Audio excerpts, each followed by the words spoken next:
여러분, 지금 이 순간 여러분 발밑에 있는 흙이 말이죠. 수만 년 전 빙하기 시대에 겪었던 그 엄청난 무게랑 상처를 고스란히 기억하고 있다면 믿으시겠습니까? 하하, 아마 대부분 안 믿으시겠죠. 그냥 흙이니까요. 그렇죠. 그런데 이게 말 그대로입니다. 우리 도시를 든든하게 떠받치고 있는 흙은 단순한 무생물이 아니라 물리적인 기억력이라는 걸 가지고 있거든요. 맞아요. 그리고 우리 같은 엔지니어들이 이 흙의 기억을 잘못 읽어내버리면 그 수백 미터짜리 마철루가 정말 속절없이 기울어지고 마는 거죠. 와, 생각만 해도 아찔하네요. 그래서 오늘 우리는 시선을 위쪽 스카이라인이 아니라 정반대인 아랫방향으로 돌려볼 겁니다. 아주 깊은 곳으로요. 네, 우리가 매일 무심코 딛고 걷는 아스팔트 바로 아래, 지표면 0m에서 시작해서요, 캄캄한 심층 안방까지 수십 미터를 뚫고 내려가는 약간 그 역학적인 탐험을 떠날 겁니다. 네, 오늘 우리가 해부해볼 이 딥다이브 자료는 집안공학 시각화 마스터 클래스의 슬라이드 12장입니다. 네, 구조물의 생애 주기를 쭉 따라가면서 이 도시가 무너지지 않게 꽉 잡아주는 숨겨진 숫자들, 공식들을 파헤쳐볼 겁니다. 좋아요, 하나씩 풀어보죠. 네, 근데 이 탐험의 목적이 무슨 복잡한 공식을 수학적으로 증명하자는 게 절대 아닙니다. 아, 수학 너무 싫어요? 하하, 걱정하세요. 수많은 기호나 숫자들 뒤에 숨겨진 그 물리적이고 역학적인 이유를 직관적으로 이해하는 게 오늘 목표거든요. 네네. 지금 이어폰 꽂고 걷고 계신 여러분 발밑은 사실 물이랑 흙, 그리고 공기가 매 초마다 엄청난 힘겨루기를 하는 일종의 전쟁터입니다. 그 보이지 않는 힘의 균형을 우리가 수치화해서 통제하고 있다는 거군요. 집안공학이라는 게 그냥 흙 파는 토목 기술이 아니라 지구 표면을 다루는 거대한 철학 같기도 합니다. 정확한 표현입니다. 맞습니다. 그래서 오늘은 얕은 곳부터 깊은 곳까지 순서대로 흙의 속살을 좀 파내려가 보겠습니다. 자, 먼저 2번 슬라이드를 보시죠. 네, 지표면 바로 아래죠? 네, 깊이 0에서 마이너스 1m 사이, 바로 지표면이 형성되는 과정입니다. 슬라이드를 보면 이렇게 포물선 모양의 다짐 곡선이 하나 있고 그 꼭대기에 타겟 표시로 OMC, 최적 항수비라고 적혀 있네요. 네, 맞습니다. 이걸 보니까 어릴 때 해변에서 모래성 쌌던 때가 약간 생각나는데요. 왜 모래가 너무 뽀송뽀송하게 말라 있어도 스르르 무너지고 또 물이 너무 많아서 질퍽질퍽해도 다 흘러내리잖아요. 그쵸, 물이 너무 적어도 안 되고 많아도 안 되죠. 네, 그래서 딱 적당하게 물기를 머금었을 때 가장 단단하게 확 뭉쳐지는데 그 완벽한 수분의 양이 바로 이 OMC, 최적 함수비인 거죠. 정확합니다. 모래성 쌓기 비유가 아주 찰떡이네요. 다행입니다. 그리고 자료 하단에 보니까 KCS, 그 국가건설 기준에서 도로 뼈대인 노상은 다짐도를 95% 이상, 수정 CBR은 10 이상으로 요구하고 있고요. 그 아래 노체는 90% 이상을 요구하고 있어요. 네, 법적 기준이죠. 그런데 궁금한 게요. 굳이 왜 100%가 아니라 95%인가요? 나머지 5%는 그냥 포기해버리는 건가요? 포기라기보다는 경제성과 물리적 한계의 타협점이라고 보셔야 합니다. 슬라이드 우측에 있는 다짐 에너지 증가 궤적을 한번 유심히 보시죠. 화살표가 그려진 부분요? 네, 롤러 같은 무거운 중장비로 땅을 막 더 많이 다질수록 이 포물선 그래프 전체가 왼쪽 위로 이동합니다. 그러니까 더 적은 물로 더 높은 밀도를 얻게 되는 거죠. 그럼 에너지를 무한대로 가하면 완전 100%, 아니 그 이상도 밀도를 높일 수 있는 거 아닌가요? 이론상으로는 그렇지만 현실은 다르거든요. 현장에서 롤러가 100번, 1000번 계속 굴러다니면 기름값이랑 인건비가 폭증하잖아요. 게다가 너무 다지면 흙 입자 자체가 압력을 못 버티고 아예 부서져 버립니다. 오히려 역효과가 나는 거네요. 맞아요. 그래서 이 정도면 그 위에 두꺼운 아스팔트를 깔고 엄청 무거운 대형 트럭이 쌩쌩 지나다녀도 땅이 꺼지지 않는다. 이런 역학적 마지노선을 딱 95%로 잡은 겁니다. 그렇군요. 만약에 현장에서 대충해서 94%나 93%로 덮어버리면 어떻게 되나요? 당장은 멀쩡해 보일 수 있어요. 그런데 비가 오고 차들이 계속 지나다니면서 그 흙 속에 남아있던 불필요한 빈 공간, 즉 간극이 뒤늦게 찌그러지기 시작합니다. 그럼 도로가 가라앉겠네요. 그렇죠. 도로 표면에 거대한 포츠홀이 생기거나 심각한 치마를 일으키게 되는 거죠. 그래서 이 95%라는 숫자가 지방공학의 아주 절대적인 첫 단추입니다. 물기가 적당해야 땅이 단단해진다는 거 확실히 알겠습니다. 자, 다음 3번 슬라이드로 넘어가 보겠습니다. 네, 물의 흐름을 볼 차례네요. 네, 깊이 마이너스 3m 부근 투수계수 K와 흙의 종류입니다. 여기 그림 보면 흙 입자를 현미경으로 보듯 그려놨는데 이 부분이 정말 흥미로운데요. 숫자의 차이가 진짜 극단적입니다. 엄청나죠? 자갈은 투수계수가 초당 1.0에서 10의 2승 센티미터 수준으로 물이 그냥 콸콸 빠져나가는데 반면에 점토는 10의 마이너스 9승에서 마이너스 7승 수준이에요. 거의 0에 수렴하는 숫자죠. 그럼 이건 거의 물이 멈춰 있다고 봐야 하는 거 아닌가요? 유효 입경 D10, 그러니까 흙 입자의 크기가 작아진다고 해서 물이 이렇게까지 안 빠지는 건 솔직히 직관적으로 잘 와닿지가 않습니다. 입자 크기 때문만은 아닙니다. 구멍이 좀 좁아진 것 치고는 수치가 너무 극단적이잖아요. 네, 이건 단순한 통로 크기의 문제가 아니라요. 여기서 점토에 숨겨진 화학적 성질을 좀 이해하셔야 합니다. 화학적 성질이요? 흙에 무슨 화학이 들어가나요? 들어갑니다. 자갈층은 입자가 굵어서 빈 공간이 꽤 크잖아요. 물 입자 입장에서는 장애물이 하나도 없는 시원한 8차선 고속도로를 달리는 격이에요. 네네, 뻥 뚫려 있겠죠. 그런데 반면에 점토는 입자가 미세할 뿐만 아니라 그 표면 자체가 음전하를 아주 강하게 띠고 있습니다. 마이너스 극성이요. 잠깐만요. 물 분자도 극성이 있지 않나요? 바로 그겁니다. 물 분자도 극성을 띠고 있어서 이 점토 입자 표면에 마치 자석처럼 찰싹 달라붙어 버려요. 아하, 즉, 점토층을 통과하는 물은 단순히 좁고 구불구불한 골목길을 낑낑대며 지나는 게 아니라 사방에서 벽이 자기를 아주 강하게 끌어당기는 끈끈이 벽을 통과해야 하는 겁니다. 아하, 물리적인 막힘이 아니라 화학적으로 딱 붙잡혀 있는 상태라는 거군요. 와, 이거 진짜 신기하네요. 맞아요. 그래서 10의 마이너스 9승이라는 말도 안 되는 수치가 나오는 거죠. 그렇다면 그 바다를 메어 만든 갯벌 같은 연약 지반에 건물을 지으려고 할 때 이 점토층에서 물을 빼내는 게 진짜 엄청난 난관이겠네요. 바로 그겁니다. 점토층에 무거운 하중을 올려서 흙을 꽉 짜내는 암멜 작업을 할 때요. 점토는 자기가 잡고 있는 물을 절대 쉽게 놔주지 않아요. 끈질기네요. 네, 이 물이 다 빠져바바고 땅이 완전히 굳어서 가라앉기까지 수십 년이 걸릴 수도 있습니다. 와, 수십 년이요? 건물을 지을 수가 없잖아요. 그래서 엔지니어들은 이 투수계수를 분석해서 땅속 깊은 곳에 플라스틱 배수제를 아주 촘촘하게 박아놨습니다. 물이 빨리 빠져나갈 수 있는 인공 고속도로를 뚫어줄지 말지를 이 숫자로 결정하는 거죠. 결국 투수계수라는 게 공사 기간은 물론이고 수백억 원의 비용을 좌우하는 제일 무서운 숫자네요. 네, 현장에서는 제일 무서운 변수 중 하나입니다. 자, 이 끈끈한 물의 늪을 지나서 이제 집안의 뼈대가 대체 얼마나 튼튼한지 직접 타격해 볼 차례입니다. 이제 4페이지의 내용을 살펴보겠습니다. 네, 깊이 5m 아래로 내려가 볼까요? 네, 페겐테르자기의 엔치와 강도정수 관계표입니다. 현장에서 그 63.5kg짜리 무거운 쇳덩이를 76cm 높이에서 쾅 떨어뜨려서 파이프를 땅속으로 박아넣었잖아요. 네, 표준관입 시험이죠. 네네. 30cm 들어갈 때 몇 번을 때려야 하는지 세는 타격 횟수. 이게 바로 엔치에 대한 내용인데요. 맞습니다. 아주 기본적인 현장 시험이죠. 엔치가 0에서 4면 매우 느슨하고 내부 마찰각이 28.5도 미만. 또 50을 넘어가면 매우 조밀하고 마찰각이 41도를 넘어간다고 나오네요. 여기서 매력적인 부분은 슬라이드 하단에 있는 노란색 경고 문구입니다. 아, 그 부분 중요하죠. 네, 되게 크게 적혀 있어요. 엔치 적용 시 에너지 효율 및 집안 구조가 보정 필수. 아니, 현장에서 기계가 직접 때린 횟수인데 그냥 그 숫자를 있는 그대로 믿으면 안 되는 건가요? 절대 안 됩니다. 그대로 믿으면 큰일 나요. 왜요? 이 보정 과정을 무시하는 게 집안공학에서 제일 흔하면서도 치명적인 실수 중 하나거든요. 자, 이론적으로 63.5kg 해머가 딱 자유낙하하면 100% 에너지가 땅에 전달되어야 맞겠죠. 물리적으로는 그렇죠. 근데 현실은 다릅니다. 해머를 땡기는 로프의 마찰, 도르래의 저항, 심지어 그 기계를 다루는 작업자의 숙련도에 따라서 땅에 진짜로 전달되는 에너지는 60% 안팎에 불과해요. 헉, 에너지가 반 토막 가까이 날아가는 거네요. 맞아요. 그리고 또 하나 중요한 게 얕은 땅과 깊은 땅은 흙의 상태가 완전히 다릅니다.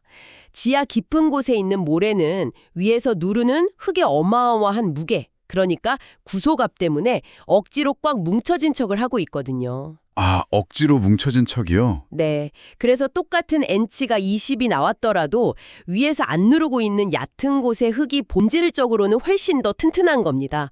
깊은 곳은 그냥 압력 때문에 단단해 보이는 거고요. 아, 그렇겠네요. 그래서 이 구속압과 에너지 효율을 수학적으로 꼼꼼하게 보정하지 않고 그냥 날것의 타격 횟수를 설계에 반영해버리면 집안의 마찰각을 심각하게 과대평가하게 됩니다. 튼튼하다고 착각하게 된다는 거군요. 네, 그럼 결국 그 위에 세워진 건물 기초가 버티지 못하고 붕괴되는 대참사로 이어질 수 있죠.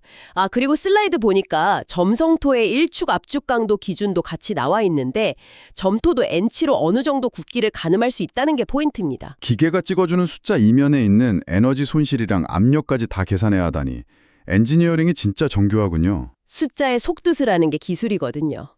자, 기초 체력 확인했으니 이제 오프닝에서 말씀드렸던 하이라이트, 흙의 기억력을 캐물을 차례입니다.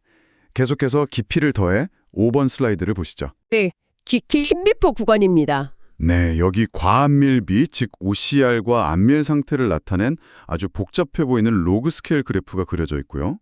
그 옆에 스프링 모형 그림이 있어요. 네, 이걸로 아주 쉽게 설명할 수 있죠.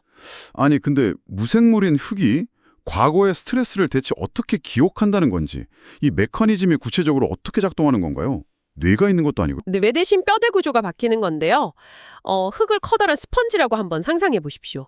그리고 그 스펀지 안에 무수히 많은 아주 미세한 스프링들이 빼곡하게 들어있는 거예요. 스프링이 가득 찬 스펀지, 네, 상상했습니다. 여기서 첫 번째 상태, 정규 안밀 OCR이 1.0인 상태는요. 현재 이 흙이 받고 있는 짓누름이 지구 역사상 자기가 겪어본 가장 무거운 하중인 상태입니다. 아, 처음 겪어본 역대급 압력이라는 거네요. 네, 스프링이 지금 인생 처음으로 꾹 눌리는 상태라 여기에 우리가 새로운 건물을 올려서 하중을 더 얹어버리면 어떻게 될까요? 스프링이 즉각적으로 쑥 들어가면서 집안이 침하되겠죠. 네, 그냥 푹 꺼지겠네요. 하지만 두 번째, 과안밀 OCR이 1보다 큰 집안은 이야기가 완전히 다릅니다. 어떻게 다른가요? 이 땅은 과거에 엄청난 무게를 이미 겪어본 땅이에요. 수만 년 전 빙하기 시대에 자기 머리 위로 수백 미터 두께의 빙하가 덮여 있었거나 아니면 원래 거대한 산이 있었는데 오랜 세월 깎여나간 곳이죠. 아, 옛날에 이미 엄청난 무게로 스프링을 극한까지 꽉 눌러봤던 거네요. 지금은 그 짐이 없어진 상태고요. 맞습니다. 그래서 스프링이 과거에 한번 세게 눌렸다가 약간만 회복된 상태, 그 찌그러졌던 변형의 기억을 구조적으로 고스란히 가지고 있는 겁니다. 와, 과거에 한계치까지 압축된 경험 자체가 흙의 뼈대 구조를 영구적으로 바꿔놓은 거군요. 정확합니다. 그래서 과거의 그 최대 하중을 넘어서는 진짜 무거운 건물이 들어서지 않는 이상은 지금 새로 아파트 몇 채 짓는다고 해서 이 흙의 스프링이 놀라거나 추가로 쑥 수축하지 않습니다. 치마가 거의 안 일어난다는 뜻이네요.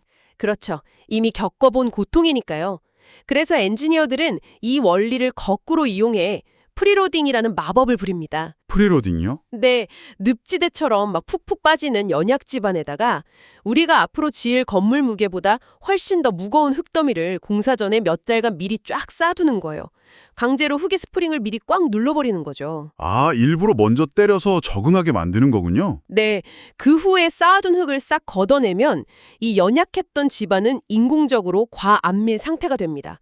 자연이 수만 년 걸려서 할 일을 우리가 흙을 쌓아서 몇 달 만에 모방해내는 거예요. 와, 진짜 천재적인데요. 이때 흙을 정확히 얼만큼의 무게로 쌓아야 이 땅이 완벽한 과안밀 상태가 될지를 결정해주는 핵심 지표가 바로 이 OCR 수치인 겁니다. 정말 압도적입니다.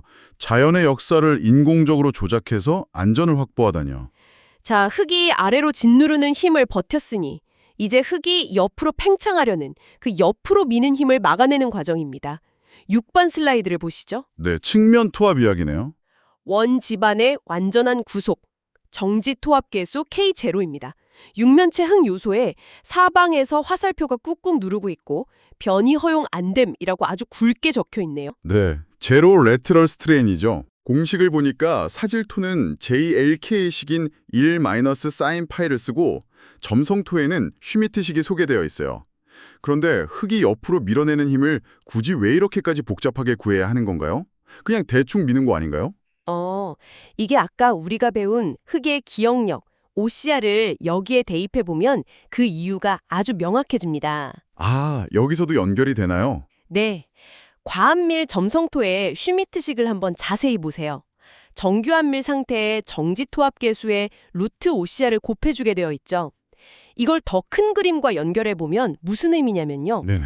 과거 빙하에 짓눌리면서 막 옆으로 부풀어 오르려다가 양옆에 막혀서 꽉 찌그러져 있던 흙은 위에서 누르던 빙하가 사라져도 옆으로 밀어내려는 그 엄청난 수평 방향의 압박감을 아직도 억눌러 품고 있다는 뜻입니다. 오, 스트레스가 엄청 쌓여 있는 상태네요. 맞아요.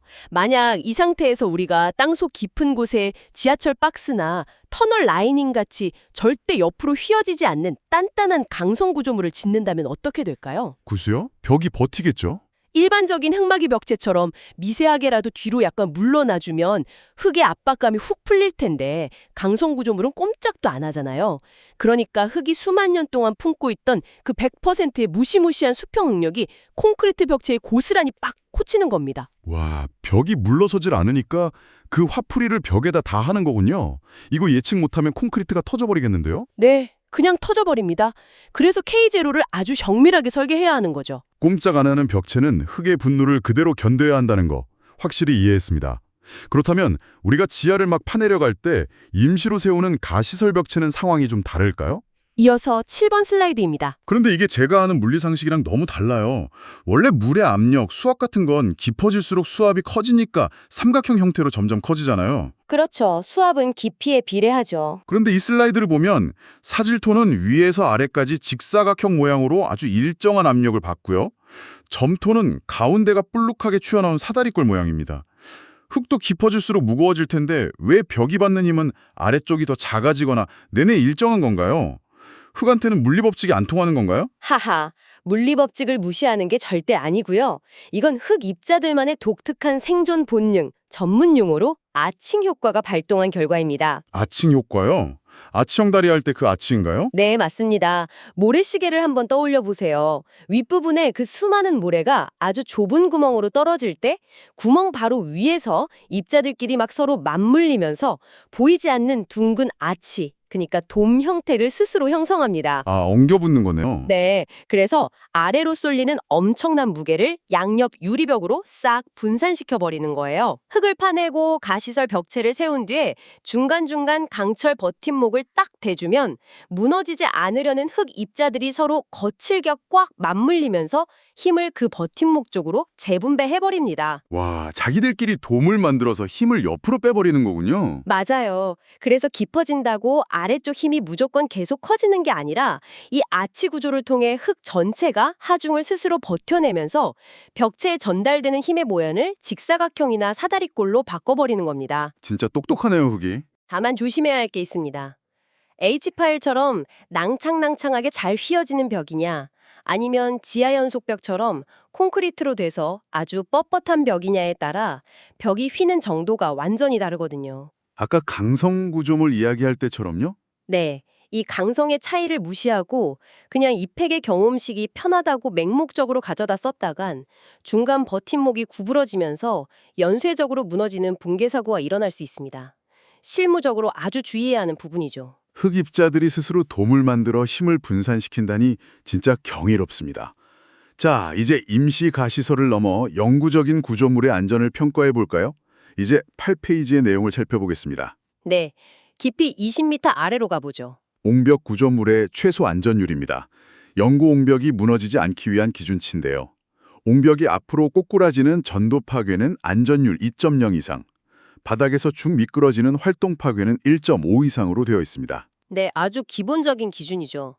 그런데 땅 자체가 옹벽 무게를 못 버티고 밑으로 푹 꺼져버리는 지지력 파괴, 이건 유독 3.0 이상이라는 매우 높은 수치를 요구하고 있어요. 아니, 전도나 활동에 비해 지지력만 이렇게 유독 가혹한 잣대를 들이대는 이유가 대체 뭡니까? 아주 예리한 질문이십니다. 이게 중요한 포인트인데요. 공학에서 안전율이란 숫자는 본질적으로 두 가지 철학적 의미를 담고 있습니다. 철학적 의미요? 네, 하나는 우리가 이 현상을 지금 얼마나 모르는가, 즉 불확실성이고요. 다른 하나는 이게 파괴되었을 때 얼마나 치명적인가 하는 겁니다. 아, 불확실성과 치명도. 옹벽의 무게중심이 앞으로 쏠리는 전도나 바닥 마찰력에 의해 미끄러지는 활동 현상은요, 역학이나 수학적으로 우리가 꽤 정확하게 예측할 수 있습니다. 눈에 보이기도 하고요. 계산이 딱딱 떨어지는군요. 네, 그래서 1.5배나 2배 정도의 여유한 더도 충분히 방어가 가능해요. 하지만 옹벽 아래 보이지 않는 수십 미터 깊이 집안의 강도는 너무나 변화무쌍합니다. 우리가 100% 알 수가 없어요. 불확실성이 엄청 크다는 거네요. 맞습니다. 게다가 지지력이 파괴되는 순간은 옹벽이 서서히 기우는 게 아니라 어느 순간 땅이 비명을 지르면서 옹벽 전체가 순식간에 쑥 꺼지는 아주 파국적인 붕괴로 이어집니다. 대형 참사죠. 헉, 갑자기 무너져 내리는 거군요. 네, 그래서 가장 보수적으로 3배라는 엄청난 여유를 강제하는 겁니다. 만약에 계산상으로 3.0이 안 나오면요, 슬라이드에 있는 대책처럼 옹벽의 접한 길이를 길게 늘리거나 바닥에 활동방지벽을 깊게 박고 배수재를 뚫어서 역학적인 균형을 억지로라도 무조건 맞춰내야만 합니다. 아, 우리가 모르는 게 많으니까 모르는 만큼 비용을 더 들여서 안전을 3배로 확보하는 거네요. 불확실성에 대한 비용이 바로 안전유료군요. 정확히 보셨습니다. 자, 이 불확실성과 돈의 관계는 더 깊은 곳에서 더 극명하게 나타납니다. 점점 더 깊어집니다. 9번 슬라이드를 보시죠. 네, 깊이 30m 말뚝기초 파트네요. 거대한 건물을 바치는 말뚝기초의 허용 지지력 안전율 그래프인데요. 이 그래프 참 재밌습니다. 오른쪽으로 갈수록 안전율 수치가 계속 낮아져요. 네, 우하향 그래프죠. 책상머리에서 정역학적 공식만 썼을 때는 안전율을 3.0을 적용해야 하는데 현장에서 말뚝을 막 기계로 두들겨보는 동제화 시험을 하면 안전율을 2.5로 깎아주고요. 심지어 진짜 무거운 하중을 직접 말뚝 위에 얹어서 테스트하는 정제화 시험을 거치면 안전율을 2.0까지 대폭 깎아줍니다. 네, 맞습니다. 잠깐만요. 그래서 이게 다 무슨 의미일까요? 안전율을 3.0에서 2.0으로 낮추면 건물이 더 위험해지는 거 아닌가요? 굳이 왜 비싼 돈 들여서 시험을 하고 안전율을 깎는 거죠? 얼핏 들으면 모순 같지만 이게 바로 엔지니어링 경제학의 정수입니다. 경제학이요? 자, 그냥 사무실 책상에 앉아서 도면이랑 공식으로만 계산한 결과는 엔지니어 스스로도 100% 믿을 수가 없습니다. 땅속 깊은 곳에 무슨 변수가 튀어나올지 어떻게 알겠어요? 그렇죠. 땅속은 안 보이니까. 그래서 혹시 모르니까 3배의 넉넉한 여유, 안전율 3.0을 강제하는 겁니다. 이 말은 역으로 건물 하중을 버티려면 필요 이상으로 말뚝을 엄청나게 크고 더 깊게 많이 박아야 한다는 뜻이에요. 그럼 어떻게 될까요? 공사비가 천문학적으로 치솟게 됩니다. 아, 철근이랑 콘크리트 값이 어마어마하게 들겠네요. 맞습니다. 하지만 시공사가 현장에서 수천만 원을 들여서 정제화 시험을 직접 해버리면 어떨까요? 직접 무게를 올려서 눌러보는 거 말씀이시죠? 네, 말뚝이 실제로 어느 정도의 무게까지 끄떡없이 버티는지 현장에서 두 눈으로 명확히 확인을 했잖아요. 그럼 이 땅은 정확히 이만큼은 버틴다라는 불확실성이 완전히 제거가 된 겁니다. 아, 모르는 게 없어졌네요. 그렇죠. 데이터의 신뢰도가 극도로 높아졌으니까 무식하게 3배씩이나 여유를 둘 필요가 없는 겁니다. 2배, 즉 2.0배만 여유를 둬도 공식으로 3배 잡은 것만큼이나 충분히 안전한 거죠. 와, 대박이네요. 결과적으로 이 시험 한 번으로 말뚝의 전체 길이나 개수를 대폭 줄일 수 있어서 수십억 원의 공사비를 획기적으로 절감할 수 있게 됩니다. 정확하게 알면 알수록 불확실성이라는 비용을 닦아내는 아주 완벽한 예시죠. 아, 지식이 곧 돈이다라는 말이 이 집안공학에서는 비유가 아니라 완전 물리적인 현실이군요. 네, 돈과 안전을 동시에 잡는 거죠. 자, 깊은 흙을 지나서 드디어 단단한 안반층에 도달했습니다. 이제 10페이지의 내용을 살펴보겠습니다. 깊이 마이너스 50m 아래의 세계입니다. 네, 풍화 등급과 탄성파 속도, VP 그래프입니다. 그런데 안반도 다 같은 안반이 아니더군요. 천차만별이죠. 맨 아래 깔린 신선한 안반, W1 등급은 탄성파 속도가 초당 5km를 막 넘나들고 망치로 치면 쨍하고 맑은 쇳소리가 난다고 되어 있어요. 아주 단단한 돌이니까요. 반면에 저 위쪽에 완전 소멸된 잔적토, W6 등급은 탄성파 속도가 1km 수준으로 뚝 떨어집니다. 밀도가 높고 촘촘할수록 소리나 파동이 빨리 전달되는 원리를 이용한 거군요. 정확합니다. 초음파 검사랑 비슷하죠. 그런데 재미있는 이야기를 하나 들었는데요. 이 풍화 등급 분류가 실무 현장에 가면 시공사랑 발주처 간에 거의 피 튀기는 전쟁터가 된다고 하더라고요. 도대체 돌멩이 등급 하나 가지고 왜 그렇게 싸우는 건가요? 그 돌멩이 등급 하나에 진짜 수백억 원의 돈이 걸려 있는 법적, 경제적, 절대 기준선이기 때문입니다. 슬라이드 우측에 리핑암대 발파암이라는 단어 보이시죠? 네, 적혀 있네요. W3나 W4 수준의 리핑암은 거대한 불도저 뒤에 달린 갈고리나 대형 포크레인 발톱으로 박박 긁어서 파낼 수 있는 수준의 돌입니다. 장비만 있으면 캘 수 있죠. 아, 포크레인으로 파지는 돌이군요. 네. 하지만 탄성파 속도가 확 빨라지는 단단한 발파암 구역으로 넘어가게 되면 장비로는 어림도 없습니다. 돌에다가 일일이 구멍을 뚫고 다이나마이트 폭약을 넣어서 꽝 폭파시켜야만 깰 수 있어요. 헉, 공사 스케일이 완전 달라지네요. 그렇죠. 공법 자체가 완전히 달라지고 굴착 비용이 몇 배, 몇십 배로 폭등하게 됩니다. 또 산을 깎아서 도로를 만들 때요. 이 등급에 따라서 비탈면, 즉 경사면을 깎는 각도가 법적으로 엄격하게 정해집니다. 아, 단단하면 좀 가파르게 깎고 약하면 완만하게 깎고 그런 건가요? 네, 흙이 약한데 너무 가파르게 깎으면 비 올 때 붕괴 사고가 나고요. 그렇다고 너무 완만하게 누여서 깎으려면 주변 산을 통째로 다 날려버려야 하니까 환경 파괴랑 보상 비용 증가를 도저히 감당할 수가 없습니다. 아, 산을 통째로 깎아야 하니까요. 그래서 현장에서 엔지니어들이 장비로 긁히네 마네 소리가 맑네 탁하네 하면서 탄성 파속도 0.1km 차이를 두고 치열하게 싸우는 겁니다. 예산이 왔다 갔다 하니까요. 탄성파속도 하나가 지갑을 열고 닫는 열쇠였군요. 자, 이제 지하공간 탐험의 진짜 하이라이트입니다. 깊은 산속이나 해저를 뚫고 나가는 심층 터널의 생존 지표 11번 슬라이드를 보시죠. 터널 공사의 꽃 RMR 시스템이네요. 안반 등급 분류인 RMR 시스템입니다. 100점 만점으로 평가하는 오각형 레이더 차트가 나와 있는데요.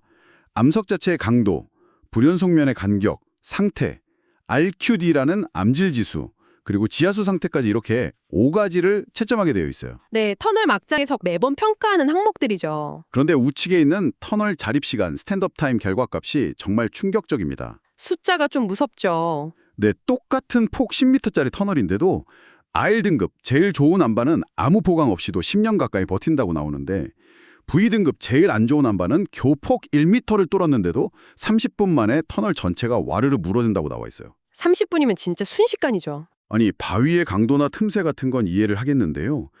지하수 하나가 어떻게 단단한 바위 터널을 30분 만에 붕괴시키는 치명적인 원인이 될 수 있는 거죠? 물이 바위를 녹이는 것도 아니잖아요? 이건 안반 터널 붕괴의 주범이 바위 덩어리 자체가 아니라는 걸 아셔야 합니다. 주범은 바로 바위와 바위 사이의 금, 즉 불연속년 전리입니다. 금이 간 부분이요? 네. 거대한 젠가 블럭 게임을 한번 상상해 보십시오. 아무리 단단한 나무 블럭이라도 그 틈새에 물이 가득 차오르면 역학적 이야기가 완전히 달라집니다. 어떻게 달라지나요? 지하수는 그 좁은 틈에서 강력한 수압을 발생시켜서 무거운 바위 블럭들을 서로 밀어낼 뿐만 아니라요. 블럭 사이의 마찰력을 순식간에 0으로 만들어버리는 아주 완벽한 윤활유 역할을 해버립니다. 헉, 바위들 사이에 기름칠을 하는 거나 똑같네요. 맞아요. 지하수가 콸콸 쏟아지는 불량한 막장, 그 굴착면 앞에서는 수십 톤짜리 바위 블럭들이 진짜 윤활유 바른 것처럼 미끄러지면서 터널 안으로 쏟아져 내리는 겁니다. 와, 30분이라는 게 과장이 아니었군요.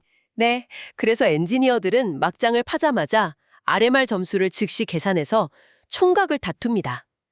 터널이 무너지기 전에 빨리 긴 쇠사슬 같은 록볼트를 꽂아서 바위들을 꿰매버리고 쇼크리트라는 시멘트를 뿜어 붙여서 방어하는 지보 패턴을 현장에서 즉각적으로 결정해야만 해요. 숫자가 곧 공사 현장의 생존 시간이네요, 진짜. 터널 막장은 매 순간이 전쟁이거든요. 30분이란 숫자가 현장의 그 숨막히는 긴장감을 그대로 보여주는 것 같습니다. 자, 이제 이 모든 것이 하나로 만나는 지점, 마지막 12번 슬라이드를 보시죠. 드디어 모든 퍼즐이 맞춰지네요. 네, 더 메스터 캔버스, 지반공학의 융합입니다. 도심지 단면도 그림 하나에 우리가 방금까지 그 깊은 곳까지 내려가며 탐험했던 모든 숫자가 다 살아 숨쉬고 있어요. 하나로 연결되어 있죠. 지표면 도로 밑을 든든하게 받쳐주는 다짐도 95%, 그 끈끈한 점토의 투수 개수, 지하철 공사장을 맡고 서 있는 가시설 벽체의 팩치가 분포랑 아치 효과, 그리고 건물에 받치는 영구 옹벽의 아주 깐깐한 안전율 3.0. 네네. 그 아래 불확실성을 돈으로 환산해낸 말뚝 기초의 정제화 시험 안전율 2.0, 그리고 저 가장 깊은 곳 터널을 지켜내는 30분의 사투 RMR 등급까지. 한 장면에 다 담겨 있습니다. 이 수많은 공식들이 그냥 교과서에 따로따로 존재하는 게 아니라 하나의 거대한 톱니바퀴처럼 완벽하게 쫙 맞물려서 당신이 서 있는 이 도심의 거대한 인프라를 지탱하고 있다는 사실이 정말 경이롭게 느껴집니다. 바로 그 지점이 제가 이 12번째 슬라이드에서 가장 사랑하는 대목입니다. 화면 구석에 붙어있는 조그만 포스트잇 메모를 한번 볼까요? 네, 뭐라고 적혀 있나요? 단일 수치를 외우는 것이 아니라 집안 생애주기 전체의 상호작용을 꿰뚫어보는 것이라고 적혀 있죠. 상호작용이요? 네, 우리가 아주 얕은 곳에서 대충 다져서 넘긴 흙의 수분 상태, 아까 말한 OMC 95%가 훗날 수십 미터 아래 지하철을 파 내려갈 때 가시설 벽체의 어마어마한 토합 증가로 돌아옵니다. 나비 효과처럼요? 맞아요. 그리고 심층 안반의 미세한 전리 틈새, 그 RMR 점수가 결국 지표면에 세워진 초고층 빌딩 기초의 최종 운명을 결정짓게 되거든요. 모든 깊이가 다 연결되어 있네요. 그래서 지방고학은 단순한 공식 암기 과목이 절대 아닙니다. 땅이라는 거대한 생명체의 머리끝부터 발끝까지 연결된 혈관과 뼈대를 읽어내는 아주 심오한 철학이자 불확실한 자연을 상대로 안전과 경제성의 완벽한 균형을 찾아내는 위대한 예술이라고 저는 생각합니다. 예술이라는 말이 정말 와닿습니다. 지표면 0m에서 심층 캄캄한 안방까지 내려온 오늘의 이 딥다이브가 도시를 바라보는 우리의 시야를 완전히 180도 바꿔놓았네요. 다행입니다. 그냥 늘 무심히 걷고 뛰던 아스팔트 아래에 이렇게 치열하고 정교한 적하게 전쟁터가 몇 초마다 숨쉬고 있을 줄은 진짜 상상도 못했습니다. 자, 듣고 계신 청취자 여러분, 여기서 마지막으로 아주 도발적인 질문을 하나 던져보고 싶습니다. 오, 어떤 질문이죠? 우리가 지금까지 아주 감탄하면서 살펴본 이 완벽한 톱니바퀴, 정교한 힘의 균형들 있잖아요.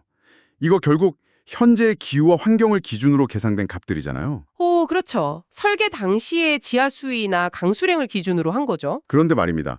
만약에 요즘 심각한 기후변화 때문에 우리가 한 번도 겪어보지 못한 엄청난 폭우가 쏟아져서 도시 지하 수위가 갑자기 급격하게 팍 상승해버린다면요. 헉. 아니면 반대로 도심 지하의 거대한 GTX 대심도 터널 같은 걸 뚫으면서 흙 속에 있던 물이 밑으로 완전히 다 빠져나가서 땅이 바싹 말라버린다면 어떻게 될까요? 아, 그거 엔지니어 입장에서는 진짜 상상하기도 싫은 악몽 같은 시나리오네요. 그렇죠. 우리가 절대적이라고 굳게 믿었던 그 투수개수 K의 물길이 막 바뀌고요. 꼼짝도 안 할 줄 알았던 정지투합 K0, 억눌린 힘이 불체를 깨고 폭발할지도 모릅니다.